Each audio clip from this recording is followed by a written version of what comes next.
after checking out the tape, what did you guys think of the offense? Disappointed obviously in the end result there. There's some execution things that I think that we didn't get done in the first half that would have given us an opportunity to maybe score touchdowns instead of kick field goals and just put us in better position there. Late. I do think that our kids played extremely hard, which could be expected. It was they had an opportunity, I thought, to pull off or back down or even, we don't use the quit word, but that a little bit, and they didn't. You know what I mean? They were physical, and we showed some ability to run the ball that we hadn't this season yet, which was exciting to see kind of flashes of that. And we got ahead of TCU, man. They got a good team, and it was a great challenge for our kids, and I thought that they accepted the challenge, went over there. But when you don't execute some of those simple things early, there's some throws missed and some decisions made and some things like that just, when you make plays like that against an opponent like that, then they expose you just like they were able to do. So, speaking of decisions made, how much freedom does Preston have to make decisions before the snap and then also after the snap, as far as run versus pass, as far as handoff for a running back run or him run? Yeah, a majority of our RPO stuff is pre-snap decision type stuff. We don't just love having a bunch of post-snap decisions. We'll carry a couple a week. Usually that's generally pushing down the field more. Everything else is kind of a yes-no thought, on what it is that he wants to make that decision. So he's got flexibility in that. That's the way that the offense is built. Certainly in our run game, he's got some flexibility to potentially throw a deep ball or something like that. That's kind of practiced. You know what I mean? It's part of our up-tempo game, and there's some plays where he's got where he doesn't have flexibility. We got some call it and haul it plays, and then we got some where he's got kind of some. But it's the nature of the offense kind of dictates which of those styles of play, when we call it, what he can do. With third and short, what kind of goes into trying to decide whether to run or pass in those situations? I think a majority of the time that you're going to run. I think that's the opportunity that you have. There are some vulnerabilities on defense because there's only a couple ways that they can play where those are opportune times to take shots, in my opinion. And now the analytics has really gotten involved in college football to put you in position to maybe a 3rd and 3 call if you can get a yard and a half, or you can sacrifice it down, taking a shot. That puts you in position to be in a 2-down, opportunities. So we had a couple of those on Saturday. Ultimately decided to kick the field goal, on the first drive. Had another one later where we felt like we had the look that we wanted, and the kid on their corner made a great play, and we were forced to punt. That was disappointing, but they're on scholarship too. So there's.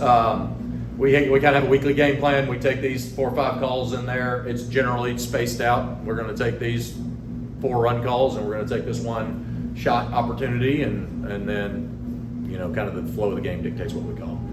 Offensive line has still kind of been patched together a little bit. I know J.O., like Coach Lashley said, he's maybe 70-80%. How much does that affect some of those decisions, and how much will it help when that kind of gets closer to 100%? Yeah, honest to God, he gave us more snaps than I thought we were going to get out of him. We were going in and we were like, all right, this is going to be an emergency use only type of deal. And he ended up playing 20-something snaps. So it was gave us some help, and was on some of those drives that we were moving the ball. We can do that. Continuity always helps, right? Always gives the play caller comfort.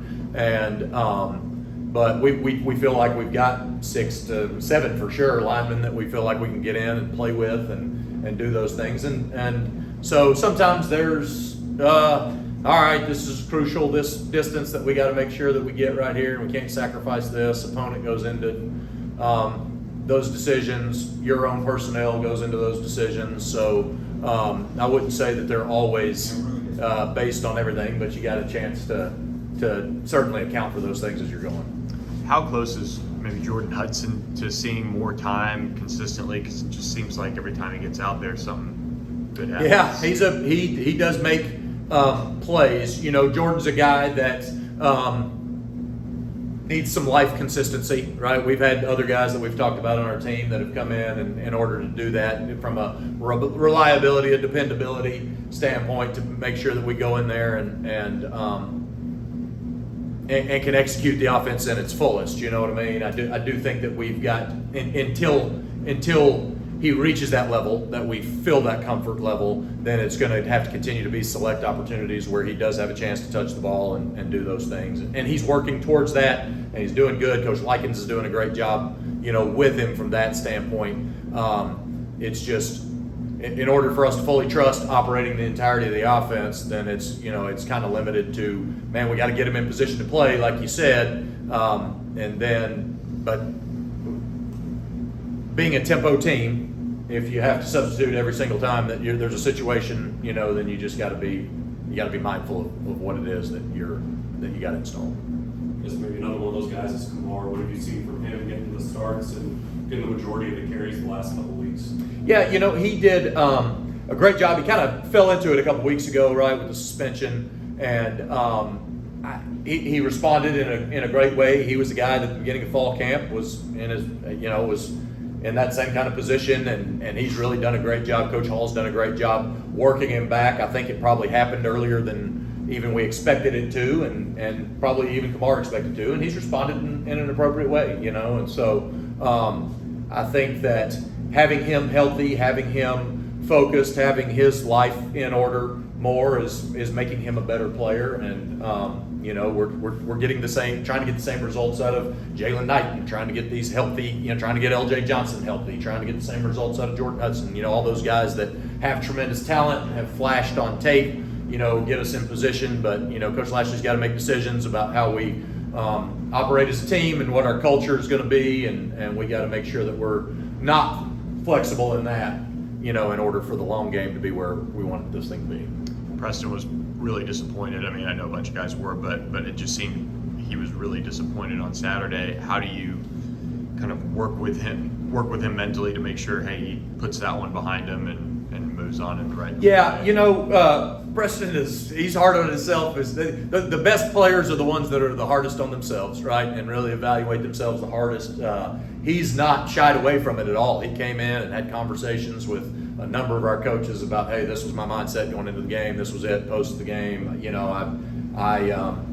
This is good for me. You know what I mean? I think that he embraced the evaluation and some of the criticism and things that showed up in that game. And I think that he really had a good practice today.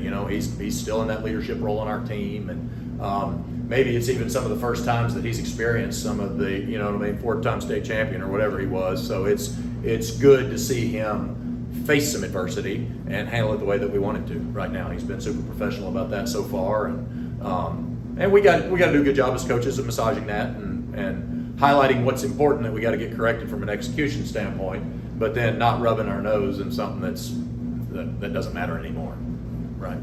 I know who you play has a lot to do with it, but you have offensively a really good first half against Louisiana Tech, then some drop off against Oklahoma, obviously the Prairie View A&M game. How important is it to maybe find that consistency now that conference is starting a little bit to find those points that are maybe left on the field a little bit right now that's not happening? Yeah, no, we got to do a much better job coming out in the second half. I don't think it's a lack of intensity or anything like that, or lack of focus even. It's just there's a measure of execution that's taking place, and sometimes the flow of the game changes on you, and we've got to be able to offensively to handle that. You know what I mean? If the defense is a 3-and-out defense in the first half, and then they come out there and it's a 9-play drive, that can't affect us, right? We got to be invested in our team. It's team game is them playing, right? Even though the defense played 17 snaps or whatever out of the first 20 in the third quarter, they gave up 6 total points. You know what I mean? And we've got to be able to not let that push us into a position where we feel like we've got to press offensively, and the defense is doing a great job. We got to trust them to get their job done, and when we're called upon, then we've got to, we got to respond better than we've done so far. To your point, and, we've talked about starting strong, staying strong, finishing strong. I think that we've really done a nice job of starting strong all season. I don't think we've done a bad job of finishing strong. I think we've pushed and tried to do things late in games to do that. But you're right. We've seen that third quarter lull show up in a few games, and we got to make sure that we we got to stay strong. We got to stay strong. That's been a big message to our team this week. I guess just with you being on the field now this year, how much a lot of that has to do with working with the younger tight That's end group. How much in between drives are you talking with the offense as a whole? How much do you try and stay away from being in there here too much? Do you, like, how do you kind of find a fit with that now that you're on the field with them in this? Yeah, in my opinion, the only reason to gather the whole offense together and do that is if there's an effort or a focus issue, right? Everything else our coaches handle in a really good way. I've not seen that this season yet, right? We've not had effort issues. We've not had focus issues. We've had 2 extraordinarily hot games. Not that other people aren't playing hot games, but there's some external factors playing into. It's not one of those where it's like, all right, nobody's focused. We got to rally everybody up. So other than that, our communication processes that we had in place last year have really been effective. I think Coach Justice does a great job. We get great information from Coach Brewer in the box. That allows us to get down there. It's been nice to be able to sit in front of the tight ends, whereas last year I'm putting on a headset and I'm trying to talk to 3 different guys. And so now that I'm standing in front of it, being able to communicate and get feedback from them immediately, that lets me talk to Coach Justice, that lets me talk to Coach Hall about what it is that we're doing. Then we can get with Coach Brewer, kind of get a set of plans. So by the time Coach Lashley gets on defense, flips back over to offense, now we've got kind of a streamlined plan moving forward for the next drive. So.